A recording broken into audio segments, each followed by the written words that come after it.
Okay, so in this lesson we're going to learn how to calculate the work done with a constant force and then the work done with a variable force. The constant force is not going to really be assessed for you guys. It's just kind of an intro to get you into the material. Everything that you will be questioned about will be with variable forces, right? Okay.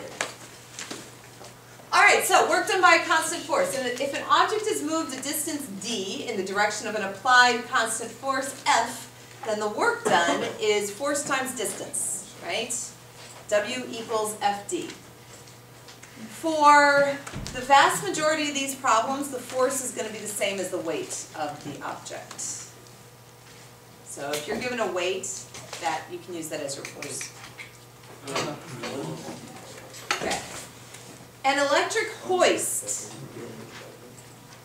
lifts, we'll take into account gravity in a little bit, but an electric hoist lifts a 2,800 pound car 4 feet. Determine the work done by the constant force. So, work is force times distance. What would the force be for this problem? 2,800 pounds. What would the distance be? 4 feet, right? So the work done, what do we do with force and distance? Multiply. Right? Okay, so the work done would be 2,800 times 4, or 11,200 foot-pounds. Now, it's funny, the units are going to sound funny. I'm actually very comfortable with foot-pounds. They are a standard measurement for work. I know that in your science classes you probably use Newton meters more than foot-pounds, is that correct? Yeah. Yes, okay.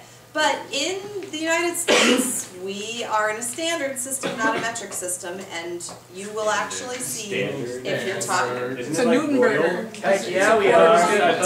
Right. It is. So you will actually, if you're talking about like the torque required for some type of a rotation or anything like that, it's usually in foot-pounds. That's horrible. It is what it is. It's actually not all Okay. that uncommon in engineering. Too. Yeah. Well, why? Thank you. All right. Okay. You know, I've always wondered, why are our units of measure called standard when most of the world uses metric? USA. I thought ours was called royal. Oh my God, I was like, Yeah, it was some king was like, hey, measure my foot, and the top So I thought it was called the royal system. Oh, I've always called it standard. It is, but today it's called standard, but it's like royal. Is that what you're There we go. Okay. Okay, moving on. Siddharth, do you have another comment?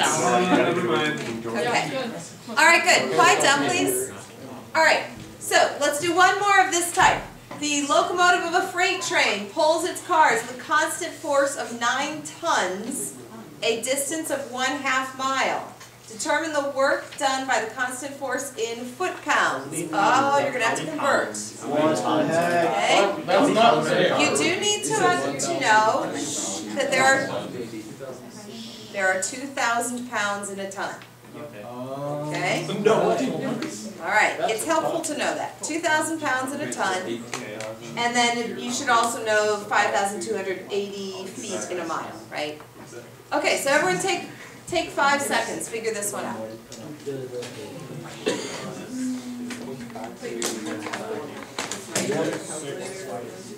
You're going to need a calculator today. 47. Basic generic. Does will work?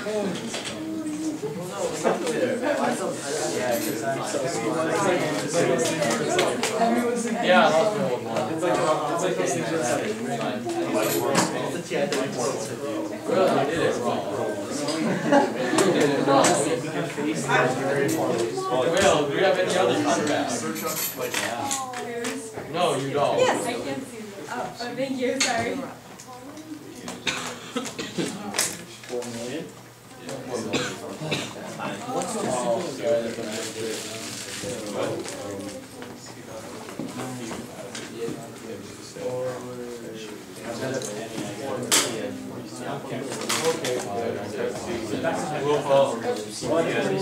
I got four points. 7, 5, 47 million. You know, here's the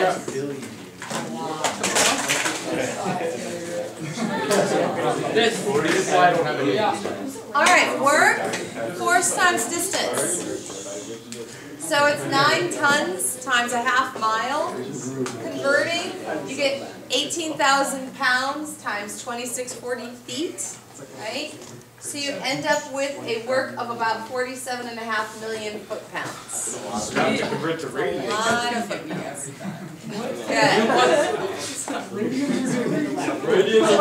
I know. Alright, Hooke's Law. Hooke's Law. So this is the beginning of the problems that you are going to see, that you're going to have to be able to do. Here we go. Hooke's Law deals with springs. And here's what it says. It says the force required to compress or stretch a spring within its elastic limits is proportional to the distance that the spring is compressed or stretched. So force equals K times D. D is the distance it's pulled or pushed. It's negative. Because the restoring force is in the opposite direction of where the object is moving. Okay. Right. Because it's a spring. Okay. We're just going to do positive values though. Okay, thank you.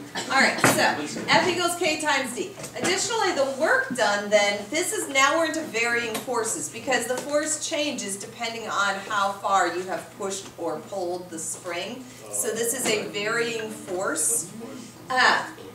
Because it's a varying force, when we do the work, it's actually the sum of all those little individual forces.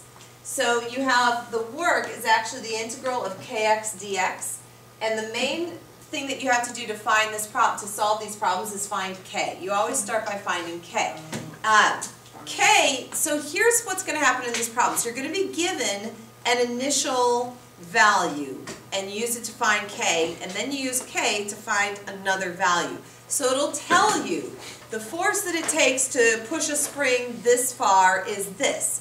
You use that initial amount to find k, and then it'll say how much does it take to do this, right? And then you use k to find that. Because it's constant. It's kind of like whenever you find k. All these proportion problems, these are all proportion problems, right? So if I make $100 in 2 days, how much will I make in 5 days? So the first thing you do is you find your dollars per day and then you times by 5, right? So it's the same kind of thing here. So if it takes a force of 5 pounds to compress a 15-inch spring 4 inches, how much work is done in compressing the spring from 10 inches to 6 inches? So it's the first part, the setup, is used to find k. Once you find k, then you use your integral to calculate the amount of work that's needed for the next part of the problem. Okay, so here we go. So for all of these problems, you're going to use this formula and that formula. So force is kd, and I'm going to erase this one.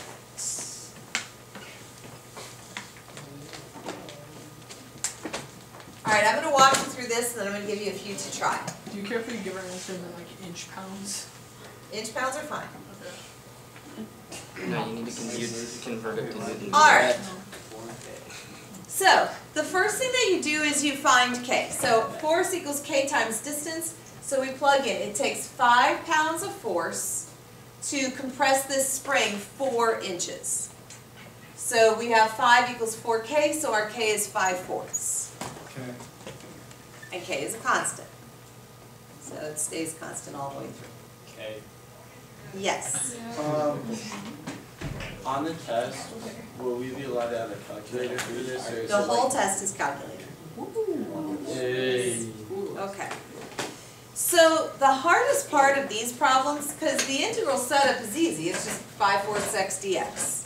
So the only part that might be confusing is finding the limits for the integral. The limits are always distance from the spring's natural length. So if the spring starts at 15 centimeters and we are pushing it, or 15 inches, sorry, well I went metric for a minute. So if we start at 15 inches and we're pushing it from 10 to 6, the A and B are these distances from the original 15. 15 is like your 0, it's your starting point. And then your A and B are the distance from the spring's natural length.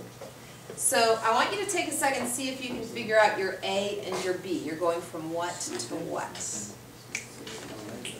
Distance from the spring's natural length. Got it? Gentleman in the back? Raymond's got it?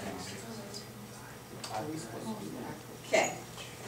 So, if you're going from, whoa. Okay. Okay. Oh, there it is. Okay. It's flying around.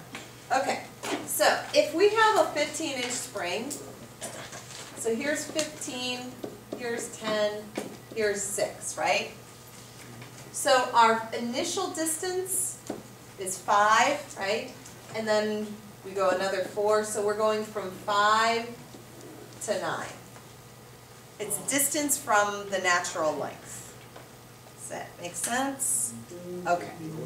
Alright, so our integral is the integral from 5 to 9 of 5/4 x. You can just put this in your calculator and do it, right? Setup, as long as you give the setup, then you can jump right to the answer. It's such an easy integral though that I just did it by hand, but anyway, you can do it in your calculator. Yes, mine's that too. Okay, so the answer would be 35 inch-pounds.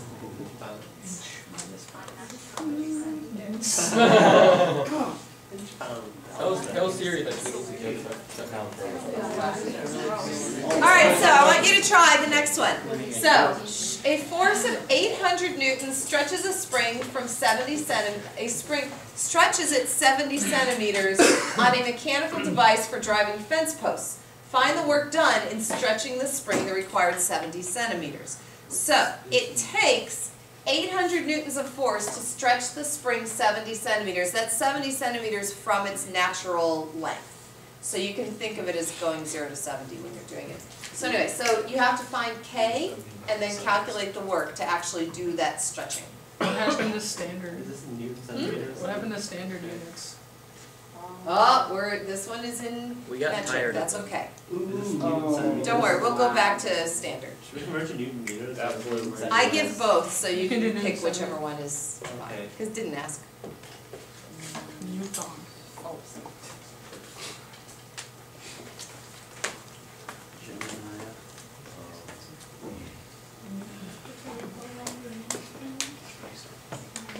I'm gonna guess that the interval limits are 0 to 70. Because that's right, just said that. How would you label this?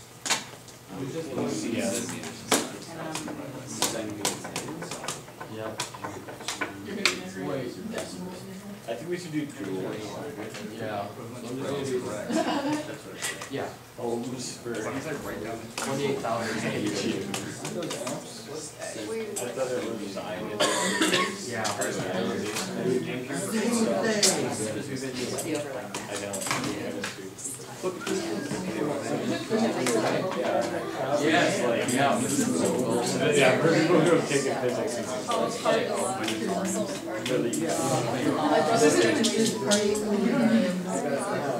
True, but it's really because we know that, because we already know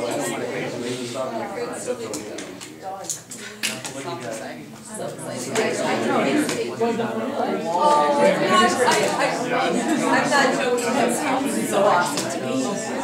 That sounds not good to you? Graduation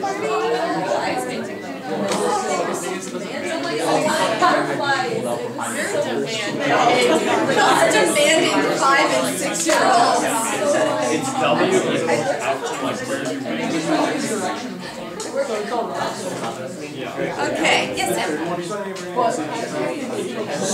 Yes, later, after the lesson. Okay. So first thing you do is you find K. K is 80 over 7. Everyone good with that? Set up your integral. Your integral goes from 0 to 70 of 87 x dx. And when you solve, you get 28,000 Newton centimeters or 280 Newton meters. Everyone good? Yes, Will? So you don't have to hand integrate? Like they didn't No, know you it. don't. They meaning me. Yeah. So This is all me. both answers are correct. I think you just copied it from the book. I can pull up the Word file. No, it's fine. Okay. So both answers are correct, right? Yes. Okay, so we don't have to convert. Oh, it is Newton centimeters. Do we ever have to convert this chapter? Yes, because it'll say like give your answer in blah blah blah. See, that's. Bryce, Okay. Yes. does it matter what comes first? Yeah. The force or Normally you All do the the force and reasons then the distance. Yeah, it is. Yeah. I guess that's just because that's how it's normally said. All right. Okay, second example. Quiet, please. It takes 18 foot-pounds of work to stretch a spring 7 inches. How much work is necessary to stretch the spring 11 inches from its natural length? Be careful, watch your units, right? Because it's given in foot-pounds, but the lengths are given in inches, right?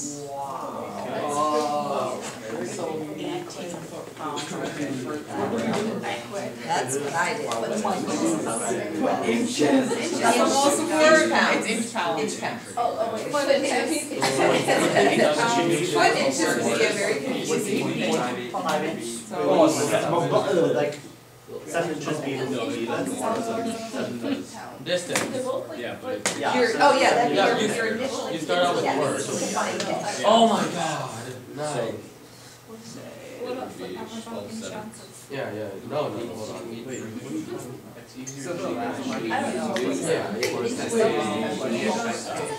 Because your force is a variable force, so it's different depending on where you are. Is it for You have to do it with the No. You do.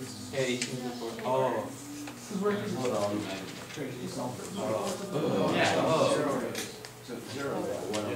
It's from its natural. Can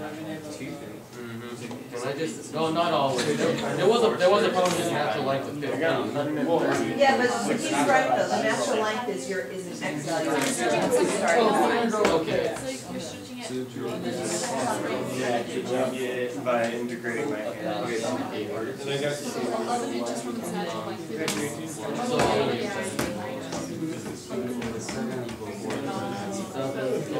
Does your K equal 216 over 40? Right. Yeah. Sorry? That's something funny. You know, I'm gonna talk 16. Okay. So when I was in Indiana, which is like the state of basketball, those sides were everywhere as well, but they were all basketball, and here they're all hockey, so it's just kind of funny. 216. Yeah, except for ours is like Reggie Miller. He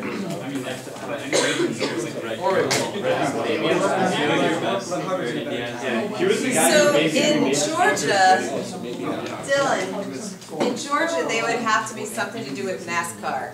I don't know what they. Hey, Indiana had the Indy 500, but I never saw any sign for the Indy 500. of that. Because nobody cared about it. Alright, 18 foot-pounds equals 216 inch pounds. Never like, nobody watched it because it was just like. So your work, so you have, oh, I don't know why I didn't just put the 216 in there. I kept it K for some, no.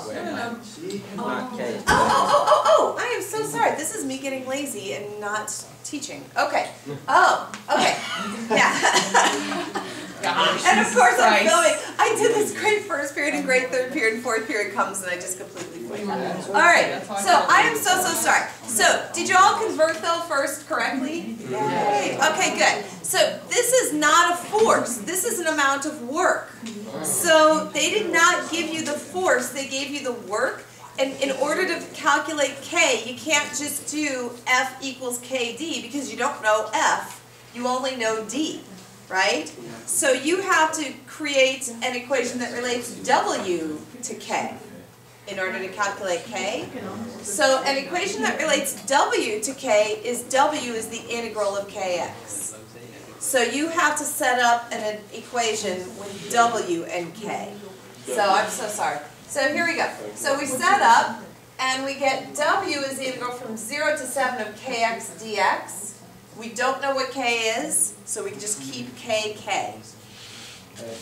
Then you have to integrate that by hand, so you just have 1/2 kx squared from 0 to 7, and you plug in. And then you set that equal to your 216 to solve for K. So, I'm sorry, I wasn't thinking, I got carried away with my others, with the inch pounds. But anyway, yeah, so you have to, whenever you're given an F and a D, it's easy to solve for K. K, you know, but you just divide. But when you're given a work and a distance, then you have to set up an integral to relate W to K and solve for K. All right, so you end up with a K of 432 over 49. So now if you can go ahead and work that integral with the adjustments so we can find the correct amount of work it takes for the 11 inches. Yes? So we do for the second integral, would you say like 0 to 11, is it? Yep.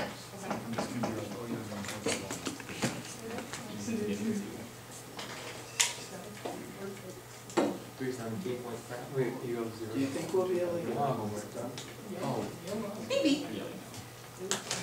Do we have any more example problems?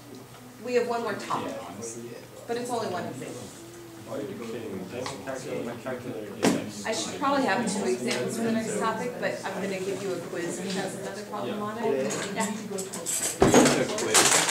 Nice. Okay, this last letter is a trigger. C times delta T. All right, talk to me. Any questions?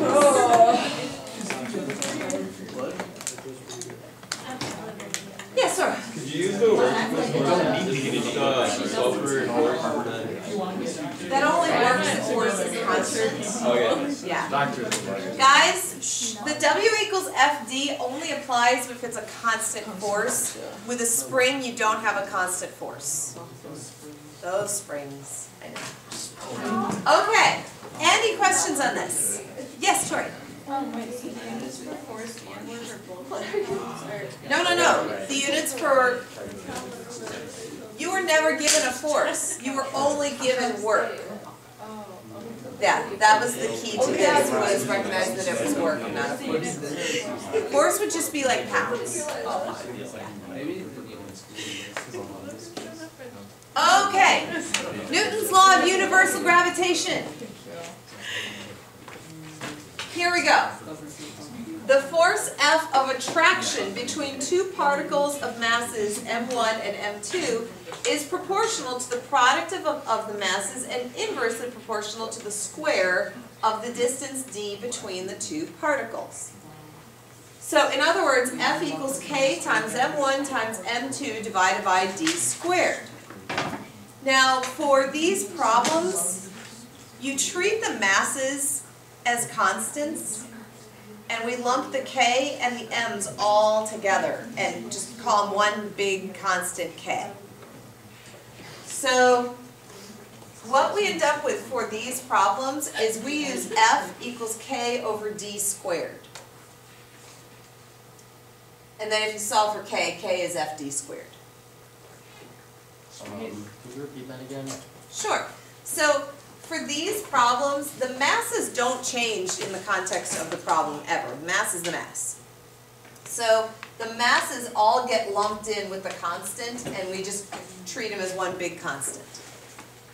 So you end up with F equals k over d squared, and so if you're solving for your k, k is fd squared. And then your work formula, work required to move one mass away from the other mass is k over x squared. So you find your k, and it's k over x squared. And so, third period, there were a couple people that got a little confused, so I just wrote the 2 formulas next to each other, just so that you could see.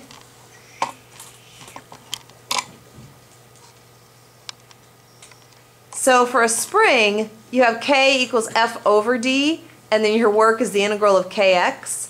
For 2 masses, when you're talking about mass 1, mass 2, and usually one of the masses is a planetary figure like Earth, right? you have k equals fd squared, and the work is the integral of k over x squared dx. So I thought it was kind of fun that for a spring you divide for k and multiply for work, and for the masses you multiply for k and divide for work. And then for the masses, there's 2 of them, and you square stuff. I don't know. Yay, fun. Yay, fun! That's right. Yay, fun. Okay. Okay, note for these problems, assume the radius of the Earth is about 4,000 miles, Oh, is this a number we should know? all right? And the radius of the Moon is about 1,100 miles. All right? You will, I don't know if those are given or not, honestly, on your tests, but I'm just telling you right now. It's written on Mr. Thomas. Yeah, it's written on Mr. Thomas. It's written on, oh, well, if it's written on Let me his just wall. run over there real Why quick. would Yes. why don't we just rip out that part of the wall? Alright. Oh! Here we go. A lunar module weighs 12 tons on the surface of the Earth. A lunar module. So people got confused by that, so we called it a spaceship. Okay? Alright. So, Can we call it an alien home? a spaceship weighs 12 tons on the surface of Earth. How much work is done in propelling the module from the surface of the Moon to a height of 50 miles? So we've taken this module that weighs 12 tons here on Earth, because this is where we built it, right? And now it's sitting on the Moon, right? It's sitting on the Moon, and we want to propel it away from the Moon 50 miles, and we want to know how much work it's going to take to get that initial 50 miles away from the Moon. All right, everyone kind of see what's going on? All right, so consider that the radius of the Moon is 1,100 miles, and its force of gravity is 1/6 that of Earth. All right? Okay, so I'm just kind of giving you, this is an example anyway, it's not a U-try, so I'm going to kind of slowly walk you through this. Since the force of gravity on the Moon is 1/6 that of Earth, the weight of the module on the Moon would be 1/6 its weight on Earth. So if on Earth it weighs 12 tons, on the Moon it will weigh 2 tons. Okay? Okay. So everyone with me so far? Okay. 5 by 6. Okay, good. 5 by 6. We got it. All right, good. All right, so now what we've got is we've got a 2-ton spaceship on the Moon, and we want to propel it 50 feet away. The first thing that you do with all these problems is you want to find k. For these problems, F equals k over d squared. D is the distance between the objects, guys, but that distance is not the distance like I'm sitting on the Earth, so my distance is 0. It's the distance between the centers of the objects. So our initial distance between the lunar module and the Moon would be what? 1,100. 1,100 miles, right? So you take it, someone said, well, do we have to account for the height of the object to the center of the actual module, right? But if we're going to use 1,100 miles for the radius of the Moon, obviously we're doing some rounding, right? Okay, so yeah, it's Just a tad. negligible. No. All right. The moon Okay. is a perfect sphere. Okay, that is exactly 1,100 miles in radius. Yes. That's good to From know. every point on the surface. Okay, so first thing we do is we find k. So F equals 2, D is the distance between the objects, which is 1,100 miles. Think that it's the distance between the centers of the objects. So we find our k. K is F over D squared, or FD squared, so k is 2 times 1,100 squared. So there's our k. The work is k over x squared. It's the integral of k over x squared. So the actual setup from all these problems, the integrand part is really easy. It's the limits that people get tripped up on. So your limits, we want to propel it 50 miles from the surface of the Moon up out into space. So what would our limits be from what to what? 1100 to 1100 plus 50. You are very good. Yes, that is exactly Heck yeah, we right. are. Nope, it's too hard to do. Okay. It's too much to do, man. So the work is equal to the integral from 1100 to 1150 of k over x squared dx. And then again, you can just put that in your calculator or not, whatever you prefer. You can put the The choice is 1100 yours. plus 50. And so our work done would be around 95.5 miles tons, right? Or I converted to about 1 billion foot-pounds.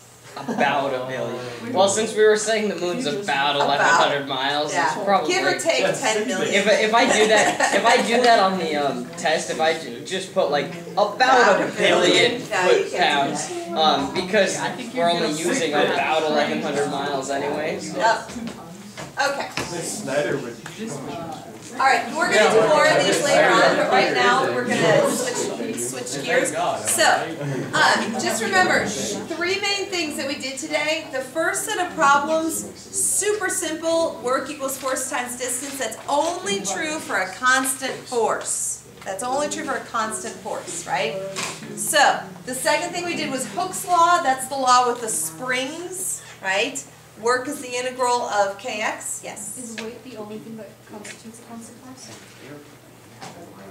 It's the force, if you're given a weight, you would use that as your force, right? Sometimes it's not weight, sometimes it's other stuff, but if you're given a weight, No. that's usually. The short answer is no. So if it's not a spring or masses, then it's the first one.